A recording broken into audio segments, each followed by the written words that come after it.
बिस्मिल्लाहिर्रहमानिर्रहीम। नाज़रीन अस्सलाम वालेकुम। आपके प्रोग्राम मारूफ पाकिस्तानी के साथ मैं हाज़िर हूँ। आज भी हमारे प्रोग्राम में हमने एक ऐसे मारूफ पाकिस्तानी शख्सियत को मदऊ किया है जिनका ताल्लुक़ तिजारत, सनत और बिज़नेस से है। उनको हम मारूफ पाकिस्तानी में इसलिए समझते हैं कि उनका अपना बिज़नेस और सब कुछ अपनी जगह पे, लेकिन उनका जो अपना कंट्रीब्यूशन है ओवरऑल एक्सपोर्ट्स या बिज़नेस रिलेटेड इश्यूज़ के साथ, वो बड़ी भारी भरकम शख्सियत हैं। नौजवान है मेरे हिसाब से, लेकिन उनका कंट्रीब्यूशन बहुत बड़ा है और इस वक्त वो पाकिस्तान की ट्रेड डेवलपमेंट अथॉरिटी के चीफ एग्जीक्यूटिव हैं और मैं समझता हूँ कि right man for the right job. आज की शख्सियत हैं जनाब ज़ुबैर अहमद मोतीवाला। ज़ुबैर साहब, आपको मैं वेलकम करता हूँ प्रोग्राम में और बड़ी खुशी है कि आपके साथ काफ़ी पुराना साथ भी रहा है। and when I seen you so much involved with the interests of business, trade, exports. आज आपके साथ सिटिंग में हम कुछ सवाल भी आपसे करेंगे। ये भी जानना चाहेंगे कि over a period of time आप क्या समझते हैं कहाँ कहाँ आपने अचीवमेंट्स किए। कुछ तो लोगों को मालूम है, लेकिन आपकी ज़बानी सुनने में ज़रा और हमें अच्छा लगेगा।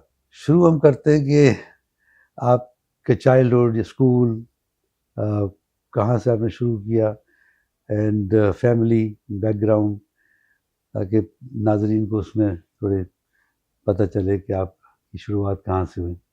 Over to you. देखिए जी, मैं belong to traditional Memon family और हमारे जो आबा अजदाद हैं वो गुजरात में, इंडिया में, फिर बर्मा में और फिर सेंट्रल इंडिया में, सब जगह जो है ना वो रहे।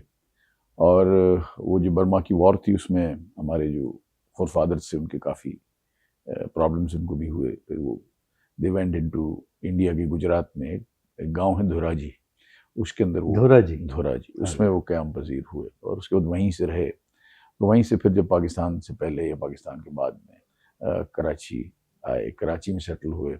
इससे पहले बांग्लादेश, हम बंगाल गए, चिटागोंग के अंदर हमारा काफ़ी बड़ा सबका सारे मेमन्स वहाँ थे, चिटागोंग में भी, ढाका में भी और यहाँ भी थे, कराची में भी और सक्खर में भी काफ़ी लोग गए। इसी तरह हम यहाँ कराची में हमारी जो फैमिली आई, यहाँ मैंने स्कूलिंग जो है वो लिटिल फोक स्कूल में पहले पढ़ा, फिर हैप्पी होम स्कूल से मैट्रिक किया, फिर मैंने ग्रेजुएशन जो है वो आपका आदमी साइंस कॉलेज से किया। उसके बाद अमेरिका जाने की बड़ी की वाले साहब नाराज थे, बार हमने एडमिशन लिया आर्लिंगटन यूनिवर्सिटी में, देन नेवर वेंट देयर, लेकिन बट ये चलता रहा। और उसके बाद बिजनेस ज्वाइन किया और अल्लाह की मेहरबानी से बिजनेस में जब आए तो कुछ ना कुछ इनोवेशन, कुछ ना कुछ इनोवेटिव किया, उसको आगे बढ़ाया और आज अल्हम्दुलिल्लाह साइजेबल बिजनेस है जिसको हम कर रहे हैं। हम टेक्सटाइल से हमारा ताल्लुक है, उसी को हम कर रहे हैं। तो मैं समझता हूँ कि ये पार्ट ऑफ द लाइफ है, उसके अंदर जो पार्ट जो मुझे काम आया वो डिबेट से इंटरेस्ट था। अच्छा। वो हमारा उसी वक्त से चल रहा था। आदमी साइंस कॉलेज में इलेक्शन भी लड़ा कॉलेज यूनियन का, उसके बाद जो है इसी तरह से वो चलता रहा। फिर हम अपने कामों में मशगूल हो गए, आज आपके सामने बैठे। तो आपका बेसिकली बिजनेस क्या था? Textile was your business basically या? Fundamentally we started in Karachi, my father late in 1961. He came back from, he winded up in Bangladesh or whatever you call Bengal से, East Pakistan से, और वो यहाँ आ गए because he felt कि जो है ना ये things are not right in East Pakistan and there can be riots. उन्होंने दूसरों को भी समझाया, लेकिन he left from there and he came in and he put a factory here of textile और उसी से हमने फिर आज तक उसी से आगे बढ़ा रहे हैं और फैक्ट्रियां भी कर ली, उसकी इस तरह से आगे बढ़ रहे हैं। When were you born? I was born in 1956. 56, all right. Over period, जैसे मैंने इंट्रोडक्शन में बताया कि आप आपका बिजनेस अपनी जगह पे, उसमें आपने भी प्रॉस्पर किया, लेकिन ओवरऑल जो बिजनेस की जो एक्टिविटीज़ हैं, वन हैज सीन यू कि आप बहुत इन्वॉल्व में रहे और involve not in the sense कि जैसे we have made positive contributions to that, और उसमें फिर अपने बिजनेस के साथ जो मैंने आपका प्रोफाइल भी देखा है और जो वैसी मुलाकातों में भी, कि बड़ी हमगीर किस्म की आपकी शख्सियत है, कि न सिर्फ बिजनेस और ट्रेड वो तो आपका फोकस है, लेकिन आप एजुकेशन इंस्टीट्यूशंस में बोर्ड्स पे रहे, इसी तरीके से there so many other organisation जहाँ पे कि आप यू आर देयर। तो मैं तो कभी ये सोच रहा था कि इतनी सारी चीज़ों में जो आप इन्वॉल्वमेंट है, तो कैसे आपने जस्टिस किया सबके साथ, उस पर भी ज़रा आपसे कहेंगे। उसके बाद will come back to some issues जो कि हमारी इंडस्ट्री को या ट्रेड को अफेक्ट करते हैं, और एक सिलसिला चलता है एक्सपोर्ट्स पे। आपसे ज़रा बात ज़रूर होगी कि हमारा पोटेंशियल कितना है इस वक्त, क्या है और कितना जा सकते हैं, और उसमें हर्डल्स, ड्रॉबैक्स, टेक्सटाइल पॉलिसी, उसके अंदर बहुत आपका पर सीरियस कंट्रीब्यूशन था।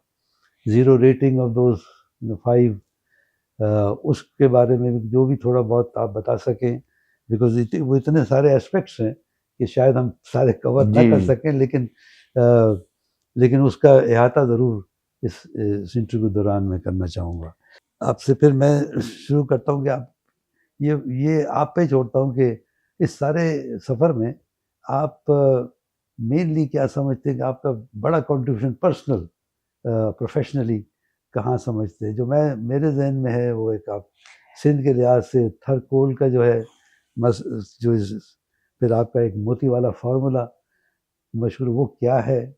वो नाजरीन के लिए ज़रा थोड़े वो भी मुख्तसर बता सकें आप। I think that let me thank the government of Pakistan कि I am here, क्योंकि मैं तो बिजनेस प्योरली करता था, कहीं कोई एक्टिविटी में कभी भी नहीं था।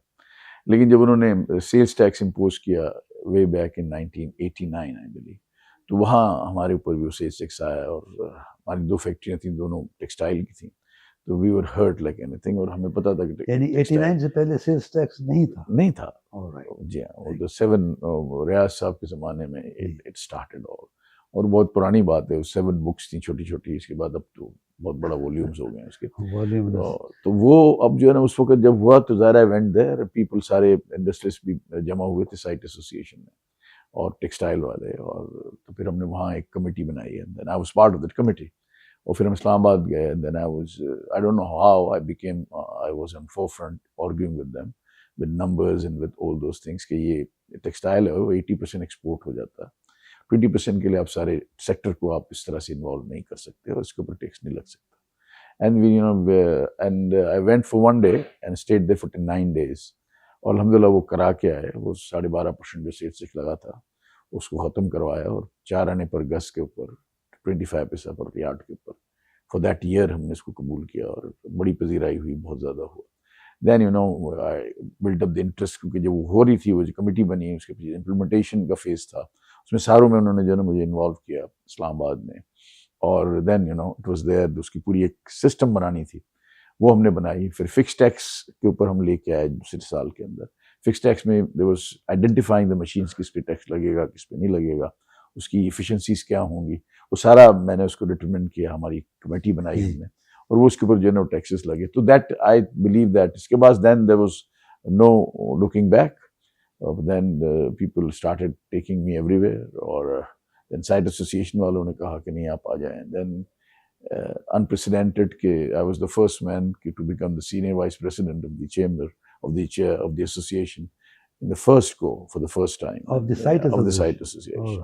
So that started, and then we went to the chamber. Then Siraj Qasim Teli and me made a group. यहाँ हमने इंडस्ट्रियल ग्रुप बनाया, वहाँ हमने फिर बिजनेसमैन ग्रुप के नाम से हमने ग्रुप बनाया। We contested with those all historically custodians of chamber. आप जिसका भी नाम लें, सब उधर थे। तारिक सईद साहब थे, समझे आप जिसका भी नाम लें, ऑल द बिग लीडर्स जिसको हम कहते हैं, वो था। हमने उनके सामने इलेक्शन लड़ा, and we won all the seats. And till from that day till today, it's 25 years now, we have not lost, not the election, not the single seat. We've been winning straight, and we have been also the unopposed elections भी होते रहे। तो अल्लाह ने बड़ी मेहरबानी की, अल्लाह ने बड़ी इज्जत दी। लेकिन उसका एक ही तरीक़ाकार था, हमारा एक ही मोटो, एक ही आज भी है कि service to the business community, nothing else. अगर कोई सीढ़ी चढ़ के चेंबर की आता है, वेदर इज अ मेंबर और इज नॉट अ मेंबर, हम उसका काम पहले समझते हैं, काम करने की पूरी कोशिश करते हैं, तो जहाँ भी जाना पड़े उसके लिए हम काम करते हैं। तो इसलिए जो है ना वो लोग सेटिस्फाइड हैं, तो हम चल रहे हैं, अल्लाह चलाता रखे, तो उसी को हम समझते हैं कि कराची चेंबर पाकिस्तान के चेंबर में सबसे बड़ा चेंबर है, दुनिया का 8वां बड़ा चेंबर है, दुनिया का 8वां बड़ा जी। चेंबर। और it is about membership strength in direct and direct is 55,000 members. I mean it is बहुत बड़ा चेंबर है, और उसके अंदर मतलब एंड लुक एट द कराची's position, 54% of the exports are from Karachi, 68% of the revenue comes from Karachi, so it's perhaps it's the most important place. जब आप ये कहते हैं 54% of the exports come from Karachi, it is in the value terms. No, in value, of course, in dollars. Value, yeah. Yes, in dollars, बिल्कुल Dollars. Dollars के अंदर थे, उसके अंदर दूसरी कोई वो है नहीं। तो वी अल्हम्दुलिल्लाह इसके अंदर हम जितना हमसे हो सकता है पॉलिसी मेकिंग के अंदर जहाँ हो सकता है वो हम करते हैं। इसके बाद जब शौकत अली साहब के ज़माने में जब टेक्सटाइल पॉलिसी बनाने का ख्याल आया, then you know Razak Dawood साहब वो दैट टाइम कॉमर्स मिनिस्टर साहब थे, बड़ा काम करने वाले आदमी, और उन्होंने फिर मैं instrumental in that making textile policy, and they give me, and हमने कोई 100 मीटिंग मैंने की होंगी उससे ज़्यादा विद द स्टेक होल्डर्स, और जो है ना उसके बाद उसकी एक पॉलिसी फ्रेमवर्क बनाया, फिर वो दिया, इट वाज अप्रिशिएटेड। वो आज भी मेरे ख्याल है पढ़ी है किताबों में, या कोई इशू हुई है, कुछ कुछ उसके पार्ट आते हैं, फिर कुछ पार्ट चले जाते हैं, जैसे पाकिस्तान में होता है। बट हमने इसको कंप्लीट कॉम्प्रिहेंसिव पॉलिसी दी थी। फिर हमने इसको 0 रेटिंग का जो है ना हमने कहा कि होना चाहिए, फिर उसको शुरू किया हमने, फिक्स टैक्स को भी खत्म होना चाहिए। तो फिर वो जो हमने उसको किया, देन उस वक्त जनरल मुशर्रफ का दौर था, और अब्दुल्ला यूसुफ साहब चेयरमैन होते थे अपना FPR के, CBR उस जमाने में होता था। वो होता है कि general was very very person who used to take decision on the spot, बड़ा जबरदस्त डिसीजन लेते थे। उनके जो 3 साल पहले थे, मैं उससे ये कहता हूँ आज भी पाकिस्तान उसकी वजह से चल रहा है, उनकी पॉलिसियों की। वो पहले 3 साल, इसके बाद 5 साल तो उन्होंने बिल्कुल ही किया, लेकिन पहले 3 साल were very good years.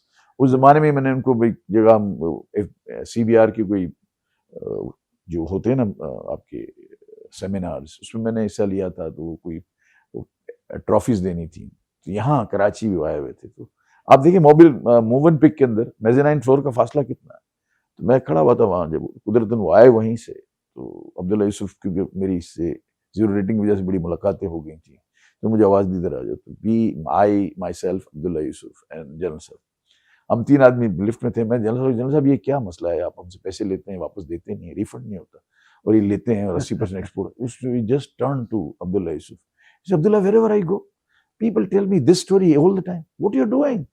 If you can't give them back, why you charge? Do it something. और वो उधर चले गए, हम जा रहे, पब्लिक में जाके बैठ गए। Then that started, you know, and it became 0 rated. So you know that was a big achievement, और उसकी बड़ी ज़िराई हुई। And I believe Abdullah Yusuf Saab was also a very receptive. Very receptive. Abdullah, मैं तो ऐसा chairman नहीं देखा, who was, I mean, it was his ears were open for legitimate, for something which is judicious and beneficiary to the country. He used to listen like anything. I mean, he would be out of the way चला जाता, और he used to call you and you know and doing everything. He was strict at the time as an administrator, but at the same time he was looking at the policies very minutely. उसमें inspections बंद करवाए, फिर उन्होंने audits को उन्होंने बिल्कुल formalise किया, computer balloting की। I mean, you know, so many things हमने मिलके बड़ा काम किया। इसके बाद देखें थोड़ा सा वो चल रहे थे, इसके बाद बोर्ड ऑफ इन्वेस्टमेंट पंजाब आया, बना, तो उसमें मिफ्ता साहब थे, और बोर्ड ऑफ इन्वेस्टमेंट कौन साहब? मिफ्ता इस्माइल। अच्छा, हाँ जी। तो फिर हमने उनको जो ना पंजाब बोर्ड के अंदर हमने उनको थोड़ा सा उनको मदद की, मुझसे उन्होंने कहा ये कैसे, ये क्या है। फिर इसके बाद जब उनको सिंध गवर्नमेंट को ख्याल आया कि हमको भी बनाना चाहिए, तो उन्होंने मुझे बुलाया कि जी ये जो ना बोर्ड ऑफ इन्वेस्टमेंट बनाना है, इसको इस तरह से आप इसको बनाएं। मैंने कहा जिसको बनाना है तो फिर काम तो फिर मैंने करना है। मैंने बोला जी नहीं आप इस तरह से उस तरह से होगा। मैंने बोला नहीं ये तो नहीं होगा। मैंने बोला 2 शर्तें हैं मेरी। बोला वो क्या है? मैंने बोला I will not involve myself in any monetary transactions within this BOI के अंदर, एज ए चेयरमैन BOI और एज एडवाइजर मैं ये काम नहीं करूँगा। दूसरा, मैं I will not hire your people जितने हैं, ये गवर्नमेंट वाले मुझे बंदे नहीं चाहिए। अगर इसको कामयाब करना है तो we want to hire people at market salary, market based salary and professionals, otherwise तो इसको हम चला नहीं सकेंगे। सेक्रेटरी आप अपना रखें, नॉन स्टार्टर तो उन्होंने बोला नहीं जी ये तो नहीं हो सकता। मैं चला गया, 4-5 दिन बाद फिर बुलाया, बोला अच्छा भाई करो, ठीक है हम करते हैं। Then I started doing this, उसको हमने पूरा उसकी लोगो बनाए, सारा मेमोरेंडम बनाया, सब कुछ बनाया, and started this and it started well अल्हम्दुलिल्लाह। उसके बाद मैंने बहुत सारे काम किए, जैसे खैरपुर की डेट्स के ऊपर बड़ा काम किया, वहाँ बड़ी ख़राब हो जाती थी। कुनरी की जो चिलीज़ हैं उस पर बड़ा, हर जगह पे जो है ना हमने काम किया है। ड्रिप इरिगेशन की बड़ी मेहनत की, American modern means of agriculture आ जाएं, ड्रिप इरिगेशन को प्रमोट करें, ये सारा हुआ। इसके बाद थरकोल के ऊपर मैं, मेरी शुरू से जो है था, I joined that for that purpose. अच्छा। और मैं कहा अल्लाह ने हमारे साथ काम ले ले, क्योंकि थरकोल इतना बड़ा रिजर्व है। It's a reserve which is estimated not by us, but the international companies, that it is the Tharcoal is a lignite with 45% moisture and can produce 100,000 megawatts of power for a 300 years period of time. तो हमने इसके blocks बनाए जो होते हैं दुनिया में बनते हैं, उस ब्लॉक्स के अंदर में 12 ब्लॉक बनाए। फिर then we started campaigning, we went to China many a times, and I think I've traveled except United States in those days, all countries where I road show हम करते थे पाकिस्तान के बारे में, पाकिस्तान में इन्वेस्टमेंट के बारे में, और बड़ा उसमें हमने काम किया। Then we were successful. You were looking after the Sindh investment. Only Sindh investment. लेकिन बात सारे पाकिस्तान की करते थे, लेकिन सिंध को पर्टिकुलरली फोकस करते थे। लेकिन जाहिर है पाकिस्तान में जैसे नॉर्दर्न एरियाज की टूरिज्म की हम बात करते थे, हमारी जो प्रेजेंटेशन होती थी उसमें होता था वो। हम थर जो है ना उसके अंदर फिर हमने बड़ी मेहनत की। देन चाइनीज गॉट अट्रैक्टेड, फिर हमने इसको इसकी टेस्टिंग करवाई Mongolian school of coal sciences China से, और जर्मनी की कंपनी, मुझे अक्सर नाम याद नहीं रहता, नंबर 1 कंपनी है वो यहाँ आए, उन्होंने डिग किया, उसको कोल निकाला, then they certified the coal, जो हमारे वाले इस्तेमाल करना ही नहीं चाहते थे। वो कहते थे 1.2% सल्फर है उसमें, and it got out to be 0.8% and less, so that was good enough. और इतनी बड़ी ये गलती है, ये गलती नहीं है जी, गलती नहीं है, करप्शन है जी। Because at that time you know $8 billion की पेट्रोलियम प्रोडक्ट्स इंपोर्ट होती थी, और वर्ल्ड नेवर वांटेड कि हम अपने सेल्फ सफिशिएंसी पे चले जाएं, और वो उन्होंने यहाँ इस तरह से बनाया हुआ था ऐसे कि उसको हम यूँ करें। And I just went to everywhere, every nook and corner. वो आपकी थर की बात आप कर रहे थे, और ये उसमें तो फिर इसको कैसे आपने उसको रिजॉल्व किया, और ये इस जो एक गलत तासुर बना हुआ था उससे उसको निकाला, और उसको आपने उसको सर देखिए उसके ऊपर हमने बड़ी मेहनतें की, बहुत मेहनत की, ज़ाती तौर पर मैंने भी बड़ी मेहनत की, और कोल डिपार्टमेंट में कुछ लड़के थे उन्होंने भी बड़ी उसके ऊपर मेहनत की, और हम जो है ना उसमें मैंने उसके ऊपर प्रेजेंटेशनें बनाई, पूरी दुनिया को एक्सप्लोर किया कि इस तरह का कोल कहाँ चलता है। तो यॉर्कशायर के अंदर 4,500 megawatt for the same kind of coal, the same kind of moisture percentage, almost similar, वहाँ चल रहा था। फिर पर्थ में, ऑस्ट्रेलिया में 5,000 मेगावाट इसी चल रहा था। देन वी स्ट्रेंथन, जब ये सारी रिसर्च सामने आई, और चाइना में बेशुमार चल रहे थे। तो वो चाइनीज को तो मानते नहीं, लेकिन दीज आर सिविलाइज्ड नेशंस, वहाँ चल रहा था। तो हम उसके ऊपर प्रेजेंटेशन बना के जब सब जगह जाते थे, पीएचडीपी में चले जाते थे, आपकी जो यहाँ जो आपकी जो डेवलप आपकी जो कॉमर्स मिनिस्ट्री है उसमें चले गए, फिर आपकी पावर मिनिस्ट्री में, मतलब जहाँ जाना होता था ना वहाँ हम जाते थे। हमको वो भी नहीं कर सकते वहाँ प्रेजेंटेशन, लेकिन खातिर वहाँ कोई रिस्पॉन्स मिलता नहीं था। वो ये जब कहते थे, वो ये कहते थे नहीं जी इसके अंदर जो है ना इट इज, आप एक जॉइंट सेक्रेटरी मुझे कहा, उसका अल्लाह भला करे, कि वो जो है आप ये मेहनत कर रहे हैं मोतीवाला साहब, ये थोड़ा बहुत मुश्किल टास्क है, ये नहीं होगा। इसलिए कि $8 बिलियन की पेट्रोलियम प्रोडक्ट इंपोर्ट होती है, और आपको पता है ना, तो प्रोडक्ट इंपोर्ट होती है तो हमारा भी कुछ होता है उसमें, तो उसको हम नहीं होने देंगे। मैंने कहा अच्छा आपकी बड़ी मेहरबानी, आपने कह दिया ना, आई एम डबली स्ट्रेंथन्ड। उसके बाद जो है ना उसको मैंने और ज़रा विगरसली टेकअप किया, और फिर वहाँ तक पहुँचे जहाँ of course I am very thankful to Qaim Ali Shah साहब, who supported me all the way. पैसे भी देने होते थे, कुछ भी होता था, he was there.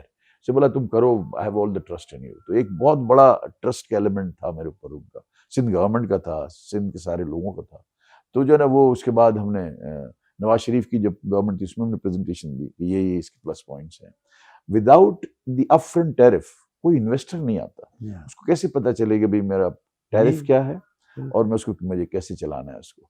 Upfront tariff फिर हमने गिलानी साहब उसके बाद आए, उनकी गवर्नमेंट में दिया तो वहाँ भी नहीं हुआ। फिर आपका राजा साहब की जो गवर्नमेंट आई उसमें हमको अल्हम्दुलिल्लाह अपफ्रंट टैरिफ मिल गया। और अब हमने सिंपल सिस्टम है जो कि ट्रेडिशनल है, हिस्टोरिकल है, बहुत कोल है, ओपन पिट माइन, माउथ माइन जनरेशन। आपने जितना कोल निकलता है जनरेशन के लिए उसके मुंह में डालना है, जनरेट हो रहा है, आपने उसमें कोई ऐसी कोई बात तो करनी नहीं जिसके अंदर आपको, तो वो जो है ना, वो हमने उसको कॉन्सेप्ट के साथ हम चले, अल्हम्दुलिल्लाह आज इट इज़ अ रियलिटी। मेरे जब मैं छोड़ चुका था तो दिनों बाद भाई बड़ा उन्होंने वो दिया, इकराम भी किया। व्हेन वी स्टार्टेड वो 1300 मेगावाट शुरू हुआ, इसके बाद अभी 2600 हो गया, and multiplication is very easy, we can go on.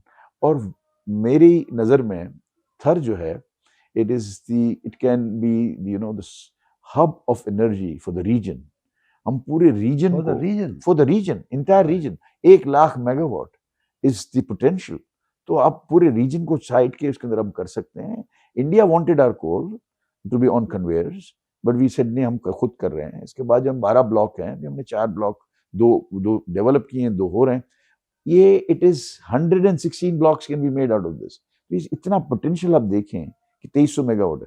तो मेरा एक सेटिस्फैक्टरी पॉइंट पूरे करियर में जो था वो ये था कि I have been instrumental in getting Thar into action, और इट्स प्रोड्यूसिंग इलेक्ट्रिसिटी। जी बहुत अल्हम्दुलिल्लाह। बड़ी बात। जब थर की हम बात कर रहे हैं मोतीवाला साहब, तो आपने ये भी आपके इल्म में आया होगा कि वहाँ ग्रेनाइट भी बहुत है, और उस पर भी कोई काम हुआ? हमारी जो सिंध के अंदर अनफॉर्चुनेटली ये जो ग्रेनाइट है, मार्बल है, अच्छी क्वालिटी का मार्बल है बहुत, और मिनरल्स हैं, आयरन ओर है, उसमें असल में जो है पुरानी लीजें दी हुई हैं, और उसको जो है ना वो निकालते हैं, नहीं निकालते हैं, उसके ऊपर गवर्नमेंट की अर्निंग इतनी नहीं है। और अब मैंने देखा है कि जो है ना कुछ इसके ऊपर मूवमेंट हो रही है, और इसके ऊपर इंशाल्लाह ताला काम होगा। अभी भी वहाँ से निकलता है, कोल भी निकल रहा है, which is normal coal, not lignite जो थर में है। इसके अलावा जो है ना आपका ये थर पार्कर और ये है। फिर देन आप एक बात बड़ी भूल रहे हैं, Sindh is a rich province by every standard. आपका जो विंड कॉरिडोर है from Jhampir to Thatta 120 kilometre long और 60 किलोमीटर वाइड। आप look at the possibility of wind power, you can't. और इसके अंदर ग्रे डेज कम है हमारे इंडिया के मुकाबले, इट्स बेटर देन इंडिया। और इंडिया के अंदर जो है ना, आपको पता नहीं 44,000 मेगावाट पे पहुंच गए, कहाँ पहुंच गए, उन्होंने पूरी जगहों पे वो लगा दिया। हम अभी कुछ भी नहीं किया हमने, लेकिन बहुत हो गया है, और विंड पावर के अंदर से बहुत आ रहा है। सोलर के अंदर वी कांट गो रॉन्ग, हमारा जितना सन आता है वो कुछ नहीं। अगेन आप जहाँ ये आपके पास विंड जमपीर है, वहाँ आपके ग्रिड स्टेशन भी बने, सब कुछ बना, आपकी सप्लाई भी, इवैक्यूएशन की लाइंस भी लगी, रिंगमैन यूनिट भी लगे। तो अगर आप उधर ही उसके बीच में, मैंने ये स्कीम साथ रखी थी उसी वक्त कि जो बीच का, क्योंकि आपको दो जो आपके टर्बाइंस हैं उसके बीच में एक सर्टेन स्पेस है 5 किलोमीटर की, इस तरह की स्पेस। वो ये जो 5 किलोमीटर की स्पेस है, वो उसको हम सोलर लगाने के लिए हमने कहा, अगर जो सोलर लगाएगा फर्स्ट राइट उसका होगा इस जमीन के ऊपर। वो हमने उस पॉलिसी में भी डाला। तो जो है ना, अगर हम ये तीनों चीजें कर लेते हैं तो हमको तो बड़ी कार्बन क्रेडिट्स मिल सकती हैं दुनिया में, और हम जो है ना उसके अंदर ग्रीन पेस्चर्स में आ जाते हैं। आज भी हम हाइड्रो इलेक्ट्रिसिटी और गैस, और आप उसको अगर मिला के अगर आप देखें तो we are good as energy mix, हमारा अच्छा है। लेकिन गवर्नमेंट हैज टू सी कि हम अप्लाई करें, कार्बन क्रेडिट्स पे जाएं, क्लाइमेट कंट्रोल के अंदर हमारा साथ हो, बहुत कुछ कर सकते हैं जी हम।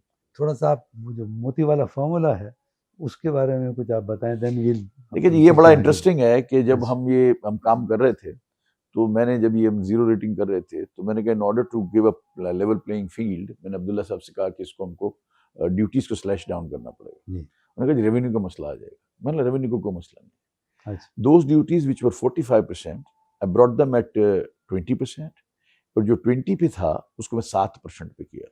बोले क्या कर रहे हो? मैंने बोला सर मैं ठीक कर रहा हूँ, इसको आप मुझे करने दें। बोला रेवेन्यू, मैंने वो कुछ नहीं हो, रेवेन्यू बढ़ जाएगा। बोला अच्छा वो कैसे बढ़ेगा? मैंने I have got scheme in my mind. मतलब ये रेवेन्यू जो है ना, क्योंकि इतनी ज़्यादा ड्यूटी है कि लोग इसको अंडर इनवॉइस करते हैं, तो आप जो है ना समझते हैं कि हमारे को रेवेन्यू आ जाएगा, 40% रखिए, उससे कोई फ़ायदा नहीं होता, और हम स्मगलिंग को बीट नहीं कर सकते। अगर हम अपनी कॉस्ट को कम कर लें बाय रिड्यूसिंग द ड्यूटीज़, तो लोकल के अंदर जो कपड़ा स्मगल होता है, जो ग्रे क्लॉथ स्मगल होता है, तो हमारी इंडस्ट्री भी नहीं चलती और सामने वो भी नहीं जाता। तो दोनों चीज़ों के लिए हमें प्रॉब्लम्स हैं, तो उसको हमको ठीक करना चाहिए। उनका अच्छा यार जो तेरे को ठीक लगता है वो करो। Then I did it, and you know what was the result? हमने 7 कर दिया ड्यूटी को, 20 से 21 से 7, 1/3 स्लैश 1/2 स्लैश कर दिया ड्यूटी को। वो जब ड्यूटी स्लैश किया तो मैं बड़ा डर भी रहा था, लेकिन मैंने साथ में एक फार्मूला डिजाइन किया। हमारी एक 8 लोगों की कमेटी थी, आसिफ अजीज और बहुत सारे लोग थे, अनवर और हमारे इमरान और काफ़ी लोग थे, जो हमने मिल के उसको करते थे। मैंने एक फार्मूला बनाया जिसमें हमने वैल्यू एडिशन को कॉन्सेप्ट बनाया। पॉलिएस्टर की ये बात है, तो पॉलिएस्टर के अंदर ये प्रॉब्लम आता है कि वही इंपोर्ट होता है, कॉटन तो हम अपने ग्रो करते हैं। तो एक पीटी और एमईजी जो होता है ना, इसका मदर केमिकल्स हैं। पीटीए जो तो यहाँ बनता था, एमईजी जो है वो सऊदी अरेबिया से या कहीं और से इंपोर्ट होता था। वो जो इंपोर्ट होता था उसके ऊपर हमने उनकी ले ली। आईसीआई यहाँ था, अंडर इन्वॉइसिंग का कोई सवाल नहीं है, वहाँ भी अंडर इन्वॉइसिंग का कोई सवाल नहीं सऊदी। हमने उसकी प्राइस को बेस बनाया। ये इसका मदर इंग्रेडिएंट ये हैं, फिर primary raw material, secondary raw material जिस तरह से होते हैं उसी तरह से हमने उसको तकसीम किया 8 हिस्सों में। यान आएगा, फिर ट्विस्टेड यान आएगा, फिर इसके बाद ग्रे क्लॉथ आएगा, फिर हाई हैवी उसका वेट का ग्रे क्लॉथ आएगा, डाइड आएगा, प्रिंटेड आएगा, अपैरल्स आएगा। अब वो लाया, मिसाल के तौर पर आप ग्रे लाएं, आपने लिख दिया 25 सेंट में मिलाया, आप जो भी लिखे ना, उसने उसको ग्रे वाले को बटन को दबाना है, वेट किया कपड़े का, कपड़े के वेट के साथ दबाया, उसका आ जाएगा ये 70 सेंट की क्वालिटी है, 70 सेंट का ही माल है, क्योंकि पॉलिस्टर के रेट उसमें है, सारा बिल्ट इन है। तो इट वाज वंडरफुल। इतना हो गया कि वो लोग परेशान हो गए। आज भी वो formula it's being implemented, upheld by 3 international courts, Malaysia, Singapore and Thailand, और हमारी कोर्ट ने तो किया ही है उसको, और वो आज भी चल रहा है। वो जो है ना, उससे slashing duties by 2/3, the result was कि हमारा जो है ना 151% इन एब्सोल्यूट टर्म्स के अंदर रेवेन्यू आया फर्स्ट ईयर के अंदर। तो आप मतलब अगर आप करना चाहें और अब उसका काम हो तो सब कुछ हो सकता है। कमिंग टू एक्सपोर्ट्स की जरा बात कर लें, because that is your area right now. ये जो कोविड का सिलसिला हुआ उस वक्त अमेरिकन की अपनी जो इम्पोर्ट्स थी वो दे रिड्यूस बाय 10%। तो उसका एक व्यू यहाँ पे भी लिया गया कि जी हमारी भी जो एक्सपोर्ट्स हैं वही 10% कम हुई। तो they want to relate, and America is one of the probably the biggest importing countries from Pakistan. उस पे आपका व्यू कुछ डिफरेंट था, वो क्या था कि वो? देखिए, मैं वहाँ मीटिंग में था, उसमें prime minister was chairing the meeting, और उसमें ये कहा गया कि जो एक्सपोर्ट हमारा कम हुआ है ये कोई हमको प्रॉब्लम नहीं है हमारे लिए, और चूंकि अमेरिकन इंपोर्ट्स जो है वो 11% कम हुई हैं और ईयू में 13% कम हुई हैं, तो हमारी अमेरिका को एक्सपोर्ट्स जो हैं वो 10% कम हुई हैं, और ईयू को हमारी एक्सपोर्ट जो है 9% कम हुई, उनकी अपनी 13% इंपोर्ट कम हो गई है, इसलिए हमारा उसमें कोई दखल अमल नहीं। तो सही दिख रही थी, अर्थमेटिक ठीक दिख रही है। मैंने कहा सर ये आई रेज हैंड कि भाई मतलब I don't agree with this. मतलब कैसे भाई, क्या बात करें, फिगर दे रहे हैं। मतलब मुझे बताएं, क्या अमेरिका और हमारा ही साथ है, बांग्लादेश का उनका कोई साथ नहीं। इसी पीरियड में बांग्लादेश ने जो है ना 29% बढ़ाया है, तो हमारा 9% कम हुआ। हम उसको देखें, हम उनके साथ कहाँ जा रहे हैं जिसकी ये बात कर रहे हैं। ये उस इंपोर्ट्स की बात कर रहे हैं जो हाई ब्रैकेट इंपोर्ट्स होती हैं। We are a producer of low line commodities, और हमारा इसमें असर नहीं आना चाहिए। हमारा प्रॉब्लम और है, मतलब ये जो एक्सपोर्ट यहाँ से हो रही थी वो नहीं थी जो वो इंपोर्ट हो रही थी। जी, वो उसका कोई आपके सामने बांग्लादेश की बड़ी, इंडिया की बड़ी, आपकी अपना वियतनाम की बड़ी, कंबोडिया की बड़ी, तो हम कैसे कम हो सकते हैं? Because we are problem in our house. हमको उसको ठीक करना चाहिए, उसको एड्रेस करना चाहिए कि हमारी कॉस्ट ऑफ डूइंग बिजनेस क्या है, उनकी कॉस्ट ऑफ डूइंग बिजनेस क्या है। Let's make a comparative chart. उसको अगर आप जब तक वो नहीं करेंगे कि आप 8 मुल्कों की कंपैरेटिव चार्ट बनाएं, मतलब हमने की है। मैं उस जमाने में जब ये मैं बना रहा था टेक्सटाइल पॉलिसी, तो आई डिड इट विद गर्जी एंड एसजीएस, कोटेकना या एसजीएस था। उनको मैंने कहा जी आप बना के दें, हमारी पाकिस्तानियों की जो बातें समझ नहीं आती हमारे रूलर्स को, आप बना के दें। We spend money and it came out what I was saying. मुझे पता ही था कि बांग्लादेश में क्या रेट है। अगर हमने कॉम्पीट करना है, एक्चुअली मेरा कहना यह है कि हम खुद अपने कॉम्पिटिटर्स को जगह देते हैं, हम खुद अपने कॉम्पिटिटर्स को रूम देते हैं। ये सारी एक्सपोर्ट जो आज बांग्लादेश कर रहा है, मैं दावे के साथ कहता हूँ सारी नहीं तो 80% हमारी है, और हम यहाँ रो रहे हैं डॉलर्स के लिए, और हमने उनको आगे बढ़ा दिया क्योंकि हमने अपने कॉस्ट ऑफ डूइंग बिजनेस को देखा नहीं। हमने उनके सपोर्ट प्रोग्राम जो उनके एक्सपोर्ट्स के हैं उनको स्टडी नहीं किया, और आगे हम नहीं चल सके। आज भी आप देख लें, जुलाई के अंदर जो बांग्लादेश का एक्सपोर्ट है 1 मंथ में $4.89 billion 1 month, and they are targeting $60 billion in 2025 only for textiles. तो अगर हम टेक्सटाइल कंट्री हैं, 4th largest producer of cotton है, वो 1 kg कॉटन नहीं उगाते और उनका एक्सपोर्ट इतना है। मैं यही बात पे आ रहा था कि वो तो अगर हम उगाते ही नहीं, तो हम क्या उसकी बात करते हैं और कहाँ से हम उसको लेके बैठे हैं। तो ये जो चीजें हैं इसको मतलब कोई सीरियसली नहीं लेता। मैं यहाँ बैठ के बड़ी मैंने कोशिश की किस तरह से जो है ना ये चीजें हों, लेकिन अभी भी जो है ना आप देखें यूटिलिटी की प्राइसेस बेतहाशा बढ़ गई हैं और कराची के एक्सपोर्ट बड़ा प्रॉब्लम में है, पूरे पाकिस्तान के एक्सपोर्ट प्रॉब्लम में है। मुझे साहब जैसे आजकल एक जो सियासी माहौल में एक एक जुमला रोजाना सुनने को मिलता है, लेवल प्लेइंग फील्ड।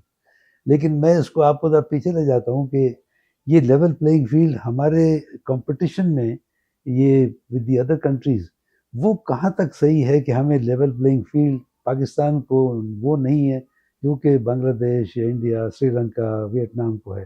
देखिए मेरी ख्वाहिश है कि कोई जो ये बात करता है ना उससे पूछे लेवल प्लेइंग फील्ड जो है वो कहाँ की, पाकिस्तान या अमेरिका के साथ देख रहे हो, कनाडा के साथ देख रहे हो, जापान के साथ देख रहे हो, तो फिर ठीक कह रहे हो, हमारी तो बहुत हमारा कम कॉस्ट ऑफ डूइंग बिजनेस है। हमने किसका देखना चाहिए, हमको पीयर ग्रुप का देखना चाहिए, हमें रीजनल कॉम्पिटिटर्स के साथ हमारी कॉम्पिटिशन है। आज टेक्सटाइल के एक्सपोर्ट कौन करता है, चाइना भी कम कर रहा है अपना और शिफ्ट कर रहा है because the technology going high. और हम अब एक्सपोर्ट करने वाले टेक्सटाइल के कौन से मुल्क हैं, India, Bangladesh, Sri Lanka, Cambodia and Vietnam, ठीक है, और Pakistan. These are the countries, that's all. अगर आप उनके साथ बैठ के अगर वो आप काम करेंगे जो कि नहीं होना है, तो आप कौन से ग्रुप के साथ कंपेयर कर रहे हैं, आपके साथ कंपटीशन में कौन है, आपकी तरह की चीजें कौन सप्लाई करता है। आज आप अनफॉर्चुनेटली देखें, आप यूएस में चले जाएं किसी भी स्टोर में और आप मेड इन को देखें तो मेड इन बांग्लादेश नजर आता है। तो अब पाकिस्तान पहले बहुत नजर आता था, आज हम टॉवेल के अंदर और कुछ वाइडर विड्थ में और कुछ बड़े उसमें रह गए हैं। वाकई हम सप्लायर्स हैं to big names, brand names, उनके भी सर्टेन कमोडिटीज हम बनाते हैं। तो अनफॉर्चुनेट सिनेरियो है जी, लेवल प्लेइंग फील्ड अगर ये दे दें आज भी और प्रोवाइड कर दें। देखें जो बेसिक आपका जो रॉ मटेरियल है फॉर वैल्यू एडिशन, ये 3 बातें करने की हमें जरूरत है। Number 1, discourage the export of raw material because it is going to your otherwise competitors in the world market. दूसरी को बात है, अगर आप जापान को आपने यान एक्सपोर्ट किया तो वो जो शर्ट बना के जो बाहर निकालेगा उसमें मेड इन जापान लिखा होगा और आपसे वो कम से कम 20 गुना महंगा होता है जब रिटेल के अंदर आता है। जब आपने बेचा, आप 80 सेंट का कॉटन बेच के और $1.50 40 सेंट का $2 का यान बेच के खुश हैं, ये तो दिस इज नॉट ऑन। जब तक आप सबसे बड़ा सपोर्ट जो वैल्यू एडिशन को आएगा और वैल्यू एडिशन आगे बढ़ेगा वो ये है कि आप एक्सपोर्ट्स को रेस्ट्रिक्ट करें ऑफ रॉ मटेरियल्स। इसके बाद अब सेमी प्राइमरी रॉ मटेरियल पे आए, यानी अगर आप टेक्सटाइल की बात करते हैं तो आप ग्रे क्लॉथ को कम करें। ठीक, मेरा बिल्कुल बिल्कुल प्योर तज्जिया और कन्विक्शन ये है कि आप जब ये रॉ मटेरियल बेचते हैं तो आप एक से क्राइम अगर आप इसको करते हैं मेरे हिसाब से तो बिकॉज आप you are depriving the labour force of Pakistan. जब आप एक स्टेज से दूसरे स्टेज पे जाते हैं फिर तीसरे पे जाते हैं तो किस चीज की कंजम्पशन होती है, एक तो आपके मिनरल वेल्थ जो आपका गैस है या पानी है सब कुछ किया वो भी कपड़े में ही जा रहा है, फिर आपका सबसे बड़ा employment generator, the biggest employment generator in any field of the world is textile. आपकी जो एक सिलाई की मशीन है वो $1000 की होगी, उसके ऊपर 3 आदमी एम्प्लॉय हो जाते हैं, फिर सुपरवाइजर ये वगैरह गिने तो कोई 3.3 people are hired on $1000 investment. आप उसको प्रमोट नहीं करते, आपके पास इतनी एम्प्लॉयमेंट है, इतना एजुकेशन का डेप्थ है, वो इसलिए है कि लोगों को पैसे नहीं, लोगों को बच्चों को पढ़ाने के लिए वो भेज देते हैं। अगर ये सारी चीजें चलें और हम टेक्सटाइल को एक्सप्लॉइट करें और टेक्सटाइल के अंदर हम आगे बढ़ें तो वैल्यू एडेड के अंदर आपका आज potential Pakistan as it is whatever the crop we have, whatever the capacities we have, आज हम 70% ज्यादा कैपेसिटी यूटिलाइज नहीं कर पा रहे ऑन एन एवरेज बेसिस। कई जगह पे तो 40% होती होगी ऑन एन एवरेज बेसिस जो मॉडर्न मशीन के साथ। अगर ये हम यूटिलाइज कर लें और बीएमआर के लिए मौका हमको दे दें, हम बैलेंसिंग मॉडर्नाइजेशन रिप्लेसमेंट करें, तो मैं समझता हूँ कि $100 बिलियन के एक्सपोर्ट से कम एक्सपोर्ट हमारा पोटेंशियल नहीं है, और हम क्या कर रहे हैं उसी को हम 80 सेंट में बेच रहे हैं।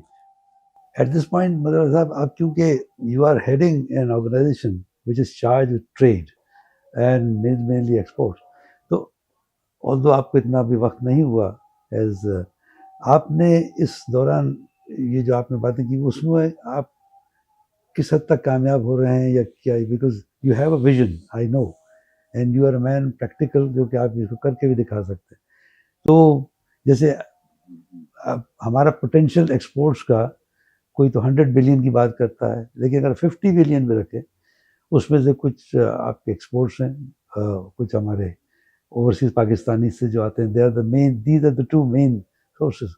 तो उसमें आपका क्या व्यू है कि कहाँ तक हम पहुँच सकते हैं? जी, मैं तो सबसे पहले ये बात करता हूँ कि जी। क्या शर्म की बात नहीं है कि 250 मिलियन लोग जिस मुल्क में रहते हो उसका एक्सपोर्ट $30 बिलियन हो। I mean, what is per capita? And it's I think it is the lowest anywhere in the world. और जिसमें कि ऑलरेडी अबाउट 30,000 एक्सपोर्टर्स हैं। और $30 बिलियन आपको आपके बराबर का इतनी बड़ी इंडस्ट्री, ये वो फूफा, मैं यहाँ बैठा हूँ, हाँ जी ये हो रहा है, ये TDAP ये कर रहा है, मिनिस्टर्स बैठे हुए हैं, ये पूरी एक सिस्टम लगी हुई है। क्या लाते हैं? $30 बिलियन। और अमेरिकन जो हमारे बेचारे पाकिस्तानी बाहर गए हैं वो 30 बिलियन वो भेज देते हैं। हमको तो शर्म आनी चाहिए। मुझे तो बड़ा फील होता है कि यार this is very bad. I feel ashamed of this कि यार ये व्हाट हमारा पोटेंशियल $100 बिलियन का है, other than repatriation, other than expatriate Pakistanis. No, अच्छा, यस, हमारा एक्सपोर्ट होना चाहिए।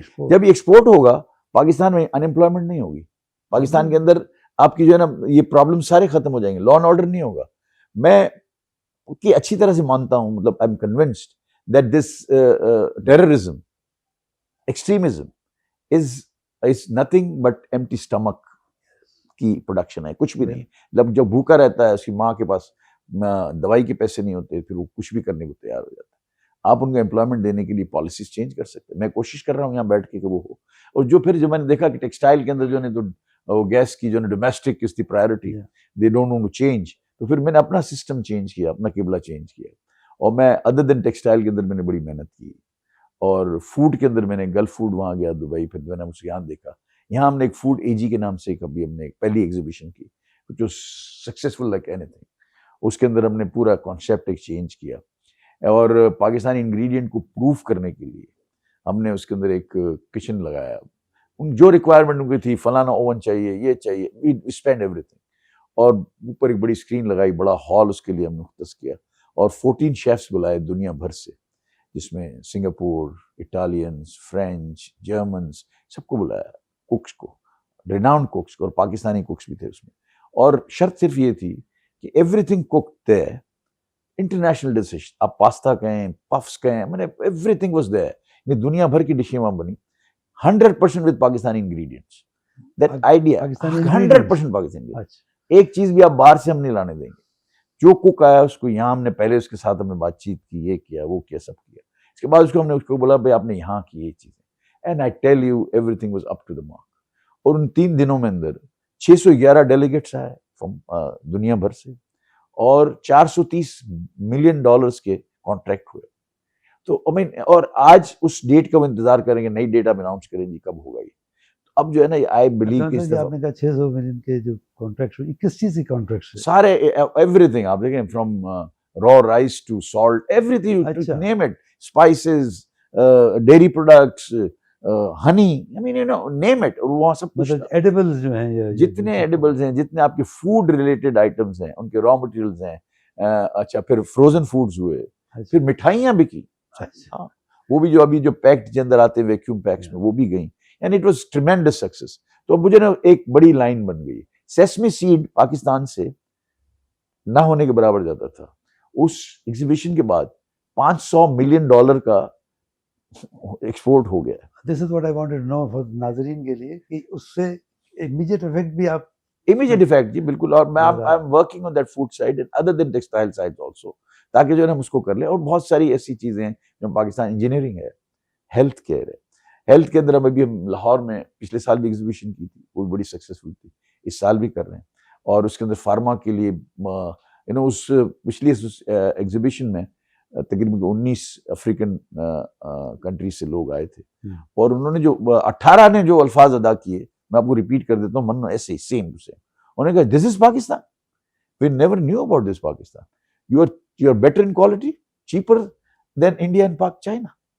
जो यहाँ आए थे वो दे स्टेट बैक, उन्होंने यहाँ से बेहिसाब फार्मा लिया, दे विजिटेड द फैक्ट्रीज, हो गया। लाइट इंजीनियरिंग में ट्रैक्टर्स के सौदे वहीं के वहीं हुए, मोटरसाइकिल्स के एक प्लांट लग रहा है केनिया के अंदर, उसी इंजीनियरिंग के हिसाब से।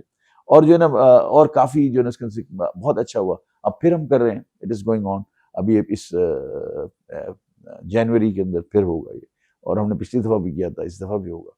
तो जो है ना, इंशाल्लाह ताला हम इंजीनियरिंग की तरफ, पाकिस्तान में इंजीनियरिंग का बेस गुजरांवाला की साइड को हम कहते हैं ना, जो जुगाड़ है, वो बड़े अच्छे बनाते हैं, आपके फैंस देखें। एक क्वेश्चन और है जो आपसे मैं ज़रूर करूँगा, और before I put the final, और आपकी तरफ से ये भी आपने एक जगह कहा है कि पॉपुलेशन पाकिस्तान, और एवरीबडी नोज कि यंग पॉपुलेशन इज अबाउट 60%, मतलब 63%, जी 63%, 63%। तो वो, और आपने एक लफ्ज़ इस्तेमाल किया है, इट्स अ वॉल्केनो। तो वॉल्केनो किस हिसाब से, और फिर ये भी आपने कहा कि बेटर यूज देम और they will turn and use you. That's right.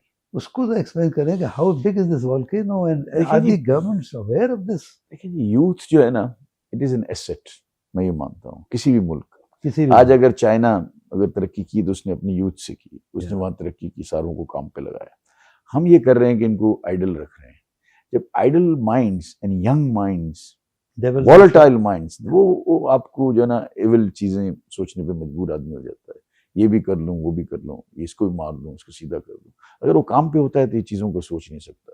सुबह काम करता है, शाम को थक के सो जाता है घर वक्त पे, ही नहीं होता उसको। वक्त नहीं होता। मैं इसको यही कहता हूँ कि ये वॉल्केनो है, कभी फट जाएगा। आप इनको काम पे लगाओ, नहीं तो ये आपका काम पूरा कर देंगे। तो प्रॉब्लम ये है कि जब आप इसकी इस तरह की बात है, आप यूथ को काम पे लगाने का तरीका जो मैं आपको सारे बता रहा हूँ कि आप वैल्यू एडिशन के ऊपर चले जाएं। हमारे किसी शोबे में, सिर्फ मैं टेक्सटाइल की मैंने मिसाल दी क्योंकि मुझे जानता हूँ टेक्सटाइल को पूरा। आप किसी भी शोबे में चले जाएं, आप किसी आप मुझे बताएं, टमाटर हम 5 रुपए किलो बेचते हैं, फिर वही टमाटर 200 रुपए किलो बिकता है। क्यों? हमारे पास कोल्ड चेन नहीं है। क्यों कोल्ड स्टोरेज की लाइन नहीं है? क्यों सिंध के अंदर गुआवा जो है ना वो सड़कों पर पड़ा होता है? क्यों हम उसका पेस्ट नहीं बनाते? हम मैंगो को क्यों फेंकना पड़ता है? और क्यों हमने road farm to market roads नहीं बनाए? क्यों हमने कम्युनिकेशन स्किल्स को ठीक नहीं किए? तो ये जो चीजें हैं, अगर आप इन चीजों को नहीं करेंगे तो आप ग्रोअर को देखिए होता क्या है। ये जो बड़े ग्रोअर्स हैं, ये अनफॉर्चुनेटली जो है ना वो जाके सपोर्ट प्राइस बढ़ा लेते हैं। This is not the answer. Answer is कि आप अपनी प्राइस की जो वैल्यू है वो आपको मिले। अगर वो मिलती है तो आपको सपोर्ट प्राइस बढ़ाने की जरूरत नहीं है।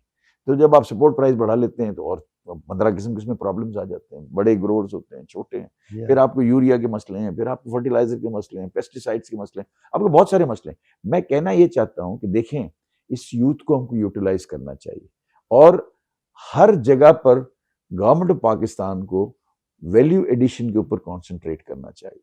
हमको रॉ चीजें नहीं बेचनी चाहिए। हम मैंगो पल्प क्यों नहीं बनाते? हम गुआवा पल्प क्यों नहीं बनाते? हम टोमेटो क्यूरी क्यों नहीं बनाते? हमको उनको एक्सपोर्ट करना चाहिए। वो पूरा सराउंड द ईयर पूरी दुनिया में इसी तरह से होता है। जेम्स आप मुझे बताएं, बहुत सारे world is there. I mean आप आपको पता है वेजिटेबल्स आपके, और दुनिया के अंदर मैं तो पूरी दुनिया घूमा हूँ, जो पाकिस्तान के फ्रूट में टेस्ट है वो कहीं और नहीं है। It is so good. आप देखें mangoes, I mean you can have these mangoes like anywhere in the world except India का जो एक आता है जो हाफूस। इसके अलावा मुझे लगा नहीं कि कोई ऐसी कोई चीज है जो हमारे पास। तो अगर इन चीजों का, या पाकिस्तान, लुक एट पाकिस्तान, 4 मौसम है इसके अंदर।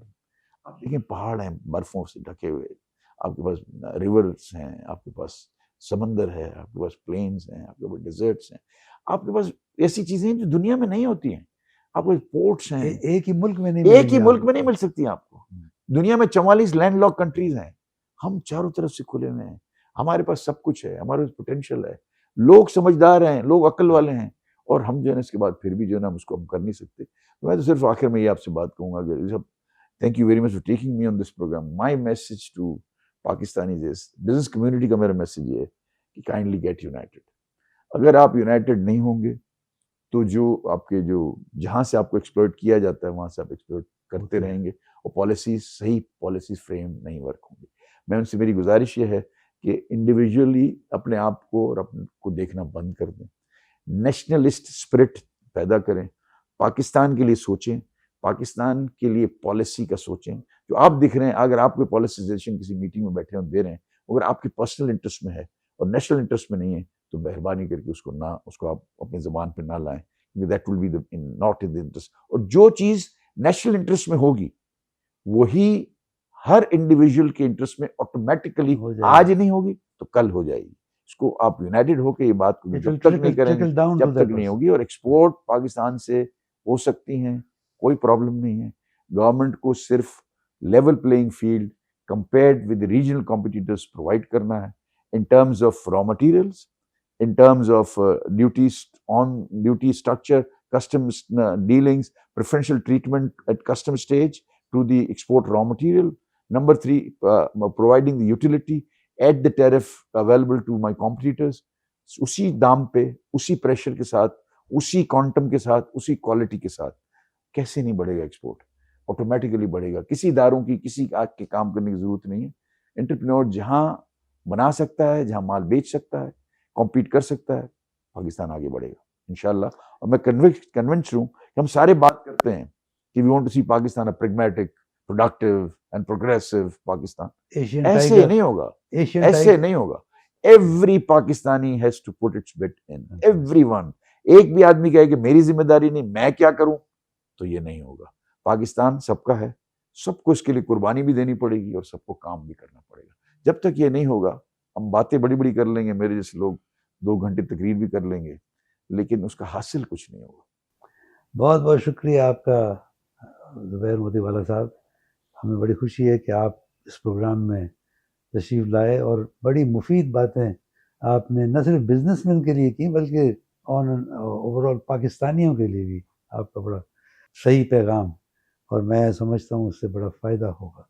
और ख़ासकर हुकूमत आपकी बातों को ज़रूर, जो भी हुकूमत, वो आप मद्देनज़र रखे। बहुत शुक्रिया आपका, थैंक यू। नाज़रीन, हम अपने प्रोग्राम के अख्ताम करते हैं।